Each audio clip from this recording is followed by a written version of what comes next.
Hoje vamos tratar da forma como nós captamos as impressões dos sentidos e as mensagens ou o conteúdo que elas trazem. Por que que é importante tratar disso? Porque entre quando nós tratamos de arte, uma das coisas que mais nos impede de compreendê-la é a forma como nós captamos. E a captação da arte ela vem através dos sentidos. Isso é algo que é de conhecimento assim comum, universal, né? E algo que talvez podemos dizer que é muito evidente. Quando eu olho para uma escultura, eu trato dos olhos, do olhar, né? Eu desenvolvo o olhar para poder apreciar a escultura. Com a música, através da audição, né? Eu posso estender esse contato através do toque, né? Do tato. Isso pode vir é mais para aquele quem faz isso, né? Porque quem aprecia uma escultura com os olhos não tateia, né? Não desenvolve o tato. Mas quem pratica ou quem a desenvolve vai ter que se relacionar através dos seus sentidos, através do seu tato e ter muitas percepções através desse mesmo tato. E vale mesmo para o músico, vale mesmo para outras áreas, né? Uh, a poesia, né, você já te permite uma apreciação mental quando você lê em voz baixa, e quando você lê em voz alta você tem uma apreciação auditiva, né? Mas o mesmo vale para música, né? Mas poesia e música têm uma relação muito próxima. Então quando você pega uma partitura você tem a capacidade de apreciá-la mentalmente. Uh, ok, os sentidos são uma ponte que faz uma conexão entre o mundo exterior e o mundo interior, né? Eles têm essa função, vamos assim dizer, sem me ater a uma definição, né, específica, mas trazendo a observação prática, né? Uh, para que então aí tem alguns elementos no processo, né? Vamos dizer que o artista ele pensa e concebe a obra e a desenvolve e coloca no mundo com uma mensagem, né, sei lá, uma mensagem X. E quando vamos captá-la, nós temos alguns desafios para captar essa obra. O primeiro deles é o sentido. Eu preciso saber ver bem, saber ouvir bem, para poder apreciar aquela obra na sua melhor possibilidade, na sua melhor capacidade. Porém, depois que eu assimilo e tenho uma série de percepções que eu vou abstrair dessas assimilações, né? Eu preciso agora me relacionar com o meu mundo interior. Ou seja, há uma espécie de provocação que acontece, né, o que a arte induz em nós. Ou seja, todo artista, quando ele vai conceber e criar a sua obra, ele precisa não somente ter uma boa ideia, uma boa concepção daquilo, da mensagem que ele quer transmitir, mas ele precisa também ter uma técnica bem aprumada para que ele possa provocar no outro a mesma coisa que ele sentiu. É o que eu gosto de chamar de território. O artista ele faz um território, ele cria um campo, né, como se fosse um campo magnético, mas um campo que é o seu território, o seu mundo. Por alguns momentos, por alguns instantes, principalmente no que tange a poesia, arte a poesia, música e teatro, né, e também a dança, mas eu tenho mais relação com essas outras três, que há um momento, né, onde você começa, desenvolve e se termina, ou seja, são artes temporais, regidas pelo tempo, por Apolo, né, na concepção grega. Todas essas vão criar como se fosse esse campo magnético, esse território. Então o artista ele precisa ser um bom territorialista, ele precisa ser um bom gerador desse território, ele tem que ter o domínio do território em que ele está se colocando, se prontificando, né, manifestando a sua mensagem, tá? Esse é um ponto assim da técnica da arte que é muito importante ser trabalhado, né? Acho que talvez seja o ponto mais importante de todos, porque é aquilo de certificar de que a sua mensagem está bem transmitida, tá? E no aspecto passivo da coisa, né? Porque você tem um aspecto ativo, né? O aspecto receptivo, né? Ou seja, o artista, ele, nessa relação, ele é o ativo, ele é aquele que está transmitindo. E o público, ele é o receptivo, ele é aquele que está em uma função de receber bem. Mas para receber bem, nós precisamos ter veículos, meios de assimilar bem, né, de ter essa boa recepção. E justamente esses veículos de boa recepção são os sentidos. Eu não vou me estender agora nos sentidos, né, em sua problemática e naquilo que nós poderíamos desenvolver sobre isso. Vamos tratar de uma outra coisa, porque eu quero falar sobre a maneira como a prisão, a prisão mesmo, a prisão emocional, a trava emocional, né, os nossos traumas da nossa psique podem inferir, podem interferir na maneira como nós apreciamos a obra. Porque o que acontece? Na minha concepção e na maneira como eu ensino a poesia, eu trabalho o que eu chamo de anatomia poética. Então, há o corpo da poesia, né? Isso vale para todas as artes, mas eu costumo trabalhar isso com textos, né? Que é o que eu costumo ensinar. Mas isso vale para todas as artes. Então você tem um corpo da poesia, você tem, que é vamos dizer, as formas, né? O aspecto formal externo. Aí você vai ter sonetos, vilancetes, redondilhas, oitavas. Então assim, hoje isso é até mais fácil, né? Porque as técnicas de diagramação, de editoração, eles facilitam muito a disposição da poesia no papel, né? Por exemplo, de um texto no papel. Eu posso colocar da forma que for melhor, que me for mais própria ou melhor disposta, segundo a minha visão, e como melhor transmita a minha ideia para aqueles que eu quero a quem chegue a ideia, né? Eu posso colocar da forma que melhor me seja útil, né? O que melhor me seja transmita aquilo que eu quero transmitir à disposição lá do papel, né? Por exemplo, um exemplo simples para diferenciar. Quando eu tenho um soneto que é em inglês, ele tem um padrão de rima que é mais repetitivo, né, do que o italiano, e isso muda os últimos dois versos. E eles são todos juntinhos assim, né? O soneto inglês geralmente ele vem juntinho, não vem separado, os quartetos dos tercetos. Não é essa a concepção que se trabalha, é uma outra concepção. E as rimas são outras. Mas tem também os 14 versos e, né, decassílabos, eu não diria, porque a forma de contar os versos é um pouco diferente, né? Mas ok, vamos continuar aqui. Então, quando eu tenho esse aspecto externo, eu tenho o corpo da poesia. E eu tenho, né, na outra ponta, lá em cima, eu tenho as ideias, aquilo que eu estava falando no último vídeo que foi ao ar aqui no canal. Sobre as ideias, né, as projeções arquetípicas que se manifestam no mundo de alguma maneira. E existem essas duas pontas que são, vamos dizer assim, elementos mais firmes, né? Porque as formas como elas estão definidas, elas se apresentam de maneira mais constante, né? Enquanto o aspecto psicológico, que são os sentimentos, eles têm uma variação, né? Quando nós falamos, por exemplo, de interpretação poética, a gente está falando desse campo psicológico que é muito variante e que para cada um pesa de uma forma diferente. Já explico isso.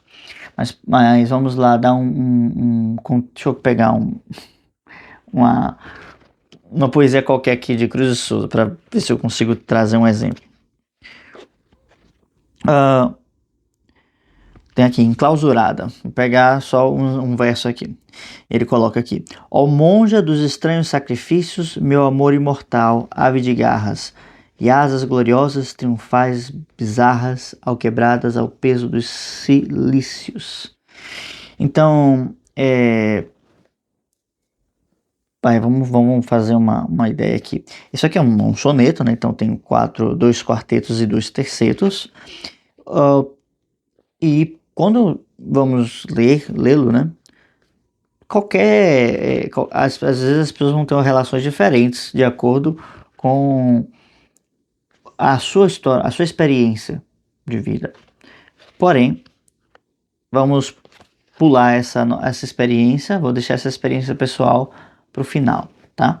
Então, quando ele coloca aqui, ó monja dos estranhos sacrifícios, meu amor imortal, aí ele coloca ave de garras e asas gloriosas, triunfais, bizarras, alquebradas ao peso dos cilícios. Então, ele traz uma imagem muito específica, ave de garras e asas gloriosas, triunfais, bizarras, né, que tem essa coisa de ser gloriosa, triunfante,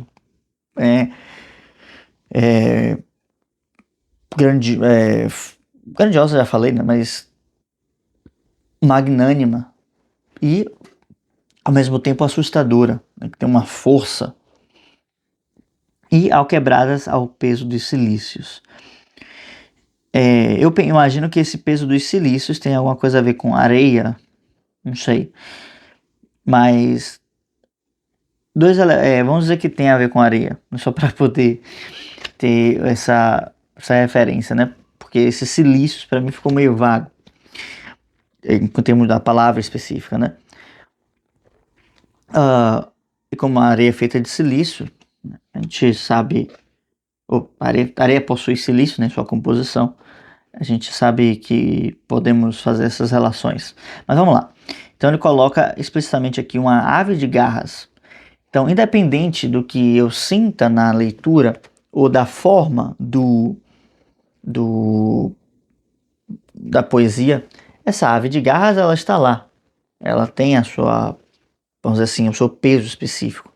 Essa ave de garras ela está representando uma ideia por ela mesma, né? Ela é um símbolo por si só. Porque ele criou uma metáfora ali, ele coloca essa monja como a ave de garras. Tá bem? Então, esse faz parte do processo da leitura de poesias assimilar essas imagens e esses símbolos que são colocados, tá? Os bons poetas, eles são bons com as figuras de linguagem, com a criação dos seus símbolos. Não é nem bem uma criação, mas uma transmissão, uma releitura dos símbolos. Porque essa ave de garras, ele não criou, o Júlio de Souza não cria a ave, ele apenas diz que é uma ave de garras. Poderia ter trocado por alguma outra coisa? Poderia, sei lá, uma águia, um corvo, sei lá, né,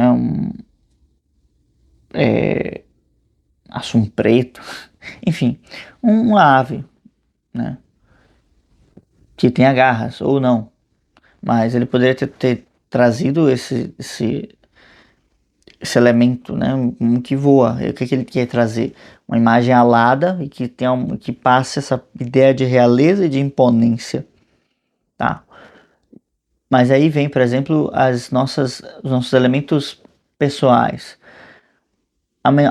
Quando ele coloca como uma monja, você pode ter já uma relação negativa com esse termo e pensar nisso como, sei lá, uma espécie de restrição da sua própria vida, uma espécie de falta de liberdade, né? Ou uma vida de muita abnegação. E você tenha isso como elementos negativos por si só. O contrário também pode acontecer. Então a pessoa já pode ter uma relação com a questão de monástica, né? Já mais íntima, mais profunda, mas como algo que tenha uma validez, uma validade por ela mesma, né? E que seja algo muito positivo, tá? Isso aí é muito pessoal e vai variar de acordo com as nossas experiências, mas o que a gente precisa fazer nesse caso é desarticular certas questões, certas associações. A palavra é essa, associação. Então, a imagem mental ou a palavra mental, a figura mental, ela traz uma associação que tem uma conotação positiva ou negativa, depender do caso. Quando eu tenho uma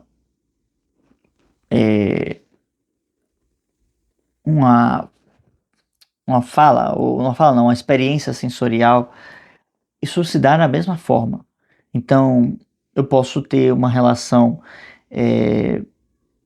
ruim com certas experiências, e aí, não sei, pode estar relacionado com algum trauma ou simplesmente com um mal-estar, mas que a gente não consegue lidar muito bem com isso, né? Então a gente associa uma sensação ou um cheiro, né? Principalmente cheiro, mas sensações táteis também com elementos desagradáveis que nós não queremos lidar, né? Seja um cheiro de algum componente químico que de que lembra o hospital, por exemplo, seja ruim para alguém, né? Ou uma palavra específica que remeta a algum acidente que a pessoa teve na vida, também seja algo igualmente desagradável, né? Então, isso vou trazendo essas relações, né? Lembro Lembrei agora de um meme que tem na internet do Anakin, né, que não gosta da areia, porque ele nasceu num país em que num país não, num mundo em que ele era escravo, né, o Anakin do Star Wars. E aí ele fala que não gosta de areia, né, porque entra em qualquer lugar, você vê um meme na internet. Mas tem essa relação, né, ele associa a areia à escravidão, à prisão, né. Então ele não gosta de estar em locais que tenham areia, né? Quando para outras pessoas que nasceram na praia, por exemplo, que vivem em cidades litorâneas, a areia, na verdade, é um sinônimo de estar em casa, de estar em paz, de estar livre, até porque ela se abre para o horizonte, né? Enfim, insondável do oceano, por exemplo. Então, tudo isso são relatividades que nós vamos adquirindo de acordo com as nossas experiências, mas que estão associadas, né, essas sensações foram associadas, né, ou como se atachadas por uma etiqueta, né? Então vem anexadas nelas uma etiqueta de experiências boas ou experiências desagradáveis. E isso vai gerar uma série de respostas psicológicas coerentes com isso, né? Então não há uma boa, não se lida muito bem com certos processos, com certas coisas, justamente porque há essa dificuldade emocional. Então, para eu ter uma correta apreciação da arte, eu preciso primeiro limpar os meus sentidos das minhas, como é que eu coloco isso? Das minhas, não é qualificações, é uma qualificação, mas não é bem uma qualificação, são como respostas automáticas, sabe? Eu preciso limpar os meus sentidos disso. Eu sinto frio, estou sentindo frio, não é algo que é um martírio, uma dor, uma coisa assim. Ou se eu sinto calor, é calor simplesmente. E assim por diante para todas as sensações. A gente precisa trabalhar as sensações, os sentidos, até um ponto em que a gente tenha uma correta assimilação dos elementos sem que a gente coloque nisso um peso de ser bom ou ser ruim, ser positivo ou ser negativo. Então a gente precisa sair desse maniqueísmo, porque as coisas são o que são. E observar tudo que nos acontece, todos os sentidos que nós colocamos como indicadores, são indicadores de algo que está me acontecendo.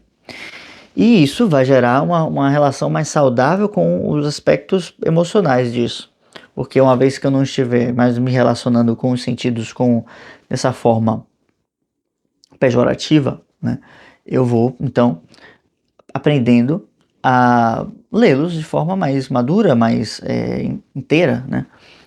Então, assim, para que se aprecie corretamente a arte, é necessário trabalhar os sentidos e é necessário desvincular as nossas questões emocionais, positivas e negativas, para que a gente possa entender o que o autor está transmitindo. Isso é um certo vício psicológico. Geralmente a gente quer encaixar alguma coisa que nós estamos sentindo ou alguma informação que nós estamos recebendo em um arcabouço, né, ou em um arcabouço de experiências que nós tivemos, e para que a gente possa estar situado na realidade, entre aspas, e colocando aquilo como positivo ou como negativo. Mas isso é um erro muito grande quando a gente vai examinar uma questão profundamente. A gente precisa ter as coisas como elas são, simplesmente como os dados que estão sendo apresentados. Porque do contrário, o que vai acontecer é que eu não vou conseguir entender qual a mensagem, que a poesia, que a arte está me transmitindo, e eu vou estar simplesmente colando as minhas experiências pessoais nas coisas que me chegam, né? na arte que me chega. Então eu vou estar agindo de forma pueril, né? E não conseguindo me abrir para aquilo que vem até mim, me abrir não só para a experiência, mas para esses estímulos que estão chegando, né, agora. Tá bem? Então, para a aula de hoje, para o vídeo de hoje, era isso. Vamos buscar trabalhar os sentidos nessa linha, tá? De buscar essa imparcialidade. E ainda que nós tenhamos nossas preferências, mas é preciso exercitar esse não ter preferências, tá? E porque isso tem uma relação com a trava emocional, tá? O aprisionamento emocional que nós precisamos nos libertar através, claro, da educação sentimental. Tá bom? Então, caso você tenha interesse no Clube do Livro, o link vai ficar aqui na descrição. Tudo isso aqui que eu estou colocando, eu tenho trabalhado no Clube do Livro, tá? Então, caso você tenha interesse, o link está aqui na descrição, entre em contato conosco. Se você ficou até o final do vídeo, muito obrigado. Deixa um like, se inscreva no canal. Até a próxima. Tchau, tchau.